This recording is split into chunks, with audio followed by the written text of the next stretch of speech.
Hello दोस्तों, आपका बहुत स्वागत है हमारे MS क्यूब चैनल पे। तो आज हम डिस्कस करेंगे class 10th chapter 2 maths, that is polynomials. तो देखिए पॉलिनोमियल्स होता क्या है, आप लोगों ने क्लास 9th में पढ़ा ही होगा कि पॉलिनोमियल्स क्या होता है। जैसे देखिए, जैसे हम एक चीज़ ध्यान रखना कि 10th में हम पूरे 10th में पॉलिनोमियल को px से डिफ़ाइन कर रहे होंगे। तो px इक्वल टू, जैसे मैंने लिखा x² प्लस 2x प्लस 3। तो ये क्या हुआ, ये एक हुआ आपका पॉलिनोमियल। ठीक है, आपने 9th में इसके बारे में पढ़ा है कि क्या पॉलिनोमियल होता है और क्या नहीं होता है।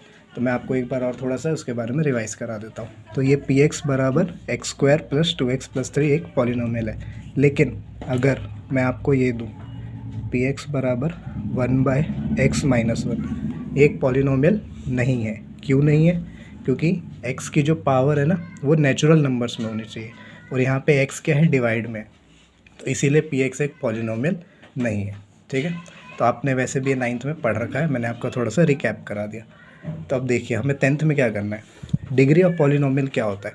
जैसे अभी मैंने आपको बताया px बराबर x² प्लस 2x प्लस 3 एक पॉलिनोमियल है, तो इसकी डिग्री जो है वो 2 है। अब ये डिग्री 2 कैसे है? तो डिग्री जो होती है ना, वो किसी भी पॉलिनोमियल में x की जो हाईएस्ट पावर होती है ना, वो होती है। तो देखिए यहाँ पे x वाली टर्म कौन कौन सी है, एक ये है और एक ये है। तो यहाँ पे ये क्या है, x की यहाँ पे पावर क्या है 2, और यहाँ पे x की पावर है 1। तो इन दोनों में बड़ा क्या हुआ, 2। तो इस इक्वेशन, इस पॉलिनोमियल की डिग्री क्या हुई, 2। अब मान लीजिए मैंने आपको एक क्वेश्चन दिया, px बराबर 2x² प्लस 3। इस पॉलिनोमियल की अगर मैं आपसे डिग्री पूछूं तो क्या होगी, इस पॉलिनोमियल की डिग्री क्या होगी। देखिए x वाले टर्म यहाँ पे बस ये अकेला है, इसकी पावर क्या है 2। तो इस वाले पॉलिनोमियल की डिग्री क्या हुई, 2। तो x की, हमें बस x से मतलब है, x की जो भी हाईएस्ट पावर होगी वही उस पॉलिनोमियल की डिग्री होगी।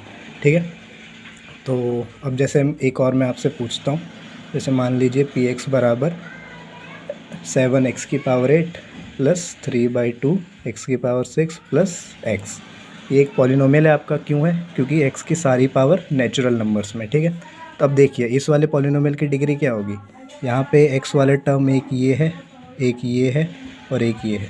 ठीक है, x की हाईएस्ट पावर क्या है, यहाँ 8 है, यहाँ 6 है, यहाँ 1 है। तो इन सब में सबसे बड़ा क्या हुआ, 8। तो इस वाले पॉलिनोमियल की डिग्री क्या हो जाएगी, इस वाले पॉलिनोमियल की डिग्री आपकी हो जाएगी 8। ठीक है, हमें इन कोफिशिएंट से कोई मतलब नहीं है, हमें x की हाईएस्ट पावर चाहिए। तो अब हम उसी में बात करते हैं लीनियर पॉलिनोमियल क्या होता है। तो देखिए लीनियर पॉलिनोमियल क्या होता है, is a polynomial having degree 1। मतलब क्या हुआ इसका, देखिए जैसे मैंने px बराबर x प्लस 2 लिखा, तो इस वाले पॉलिनोमियल की डिग्री क्या है, 1। क्यों? क्योंकि यहाँ पे x अकेला है और x की पावर क्या है, 1। तो इसकी पावर हुई 1, डिग्री हुई 1।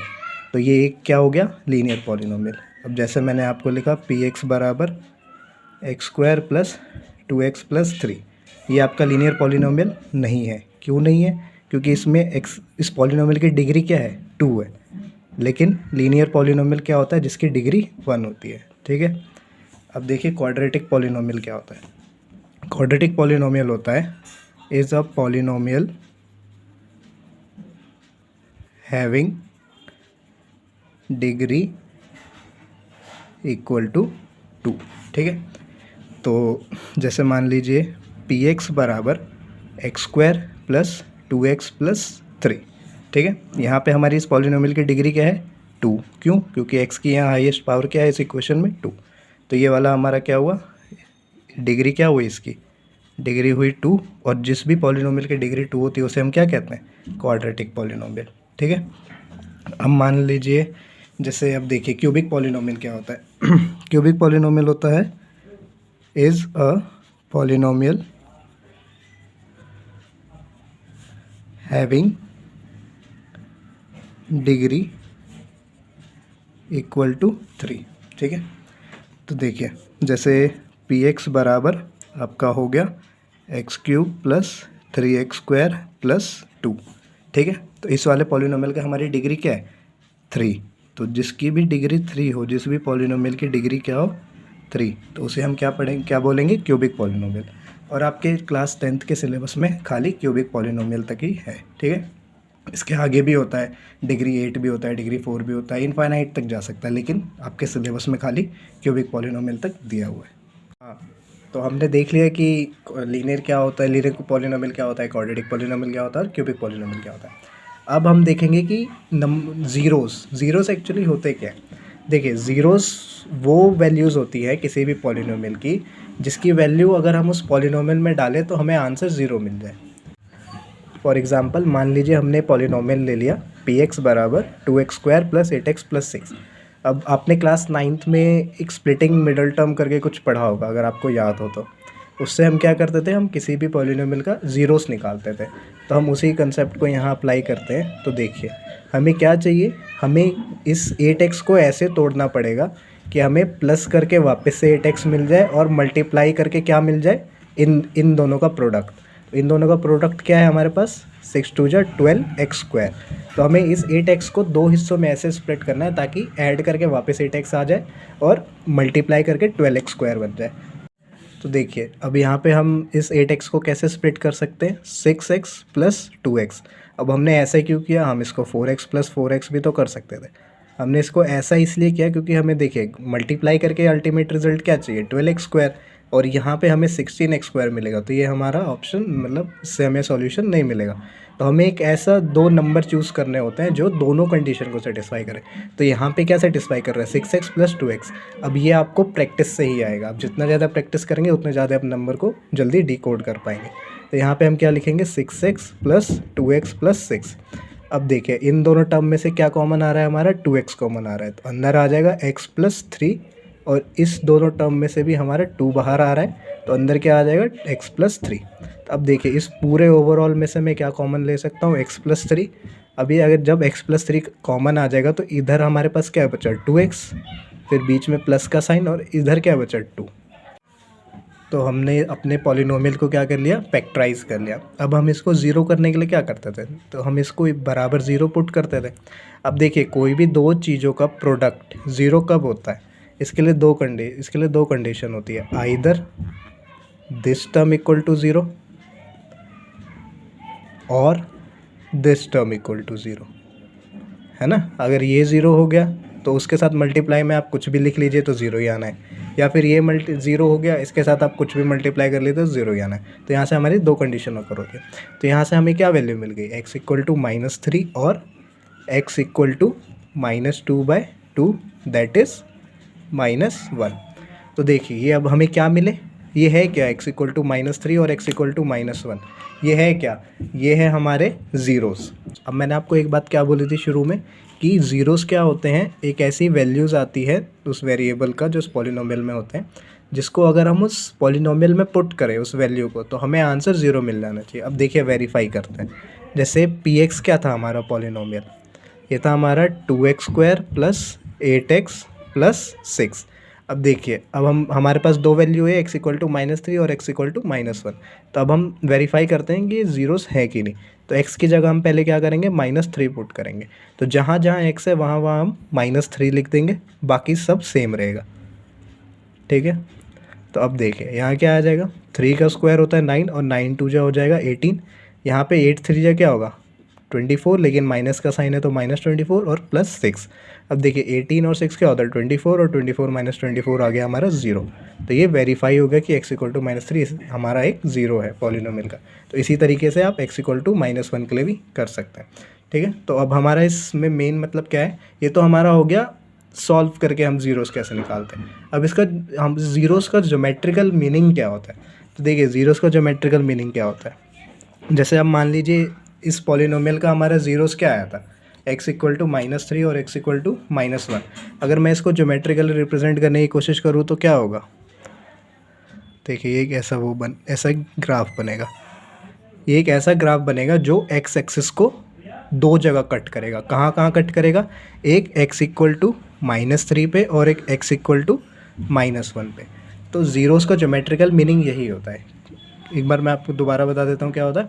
देखिए, जो भी ज़ीरोस होंगे ना किसी पॉलिनोमियल के, उसका ज्योमेट्रिकली रिप्रेजेंट करने का तरीका ये होता है कि जो हमारे ज़ीरोस आए ना, जो x की वैल्यू आई है या उस पॉलिनोमियल में कोई भी वेरिएबल हमने यूज़ किया है, ABC कुछ भी, तो वो ग्राफ अगर हम बनाएंगे ना ज्योमेट्रिकली, तो वो ग्राफ जो है ना एक्स एक्सिस को उस पॉइंट पे कट करेगा बस, और कहीं कट नहीं कर सकता।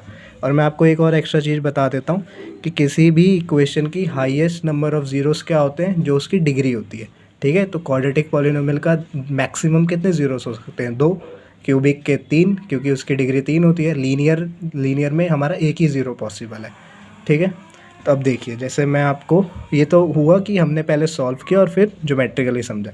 अब अगर मैं आपको एक रैंडम ग्राफ बना के दे दूँ, जैसे मान लीजिए ये दे दिया, और मैं आपसे पूछूं कि जैसे इसको हमने डिपिक्ट कर दिया पी ऑफ वाई से, तो अब मैं अगर आपसे पूछूं कि पी ऑफ वाई के कितने ज़ीरोस हैं, तो आप इस ग्राफ को देख के बता सकते हैं। कैसे? अभी मैंने आपको थोड़ी देर पहले बोला था कि जितने ज़ीरोस होंगे और जो वैल्यू होगी उस ज़ीरो की, वहाँ पे वो ग्राफ एक्स एक्सिस को कट करेगा। ये बात ध्यान रखना, एक्स एक्सिस को, वाई एक्सिस को नहीं। तो इसके कितने ज़ीरोस हुए, एक बार एक्स एक्सिस को यहाँ कट कर रहा है और एक बार यहाँ कट कर रहा है। बच्चे कंफ्यूज हो जाते हैं इस पॉइंट से, ये वाई एक्सिस को कट कर रहा है, ये पॉइंट हमें नहीं लेना है, हमें खाली एक्स एक्सिस वाला पॉइंट लेना है, ठीक है। तो ये बात आप बिल्कुल ध्यान रखेंगे। तो नंबर ऑफ़ ज़ीरोस क्या हो गए इस पॉलिनोमियल के, इस पॉलिनोमियल के नंबर ऑफ़ ज़ीरोस हो गए 2। अब मैं आपको कुछ और ग्राफ बना के बता देता हूँ, जिससे आपको और क्लैरिटी मिल जाएगी। अब जैसे मान लीजिए कि मैं आपको ग्राफ बना के दिखा देता हूँ, ये वाला, ठीक है। तो अब अगर मैं आपसे पूछूं कि इस ग्राफ के कितने ज़ीरोज़ हैं, तो आप मेरे को बोलेंगे कि एक बार ये यहाँ कट कर रहा है, एक बार यहाँ कट कर रहा है। अब देखिए यहाँ पे मैंने थोड़ा ऊपर बनाया, तो यहाँ पे कट नहीं कर रहा है। और ये वाले से बिल्कुल कंफ्यूज मत होना, हमें ये नहीं लेना है, ठीक है। तो इस वाले के कितने नंबर ऑफ़ ज़ीरोस हो गए, इस वाले के नंबर ऑफ़ ज़ीरोस हो गए 2। आपको आपके पेपर में बोर्ड यही क्वेश्चंस आएंगे, आपको रैंडम कोई भी ग्राफ बना के दे दिया जाएगा और आपसे ये पूछा जाएगा कि आप इसके नंबर ऑफ़ ज़ीरोस बताएं। तो अब आप, मेरे को लगता है कि ईज़िली बता पाएंगे कि नंबर ऑफ़ ज़ीरोस किसी भी ग्राफ अगर आपको दे दिया जाए तो आप ईज़िली उसको निकाल पाएंगे। अब मैं आपको एक लास्ट और क्वेश्चन करा देता हूँ, उसके बाद आप अपना एक्सरसाइज 2.1 करने के लायक बन जाएंगे। और अगर आपको फिर भी कोई डाउट रहे तो आप हमें कमेंट सेक्शन में ज़रूर बताना, हम उसके लिए आपके लिए एक शॉर्ट वीडियो बना देंगे। अब देखिए, एक लास्ट क्वेश्चन मैं आपको बता देता हूँ जो अक्सर एग्ज़ाम में पूछा जाता है। अब देखिए, आपको क्या करेगा, कोई भी एक ऐसा रैंडम ग्राफ दे देगा, ठीक है, जो कहीं कट नहीं करेगा एक्स एक्सिस को। तो इसमें नंबर ऑफ़ ज़ीरोस क्या हुए, 0, एक भी नंबर ऑफ़ ज़ीरो, मतलब इस इक्वेशन का एक भी ज़ीरो एग्जिस्ट नहीं करता। और ऐसे इक्वेशन को आप आगे पढ़ेंगे हम इमेजिनरी रूट्स, ऐसे ज़ीरोस को क्या कहते हैं हम, इमेजिनरी ज़ीरोस, जो रियली में एग्जिस्ट नहीं करते, लेकिन उसको निकालने के तरीके होते हैं, वो आप चैप्टर 4 में क्वाड्रेटिक इक्वेशन में पढ़ेंगे, ठीक है। तो आशा करता हूँ कि आपको हमारा ये लेक्चर पसंद आया होगा और आप इसके बाद अपना एक्सरसाइज 2.1 कर आराम से कर पाएंगे। अगर आपको फिर भी कोई डाउट हो तो you feel free to comment in our comment section. धन्यवाद।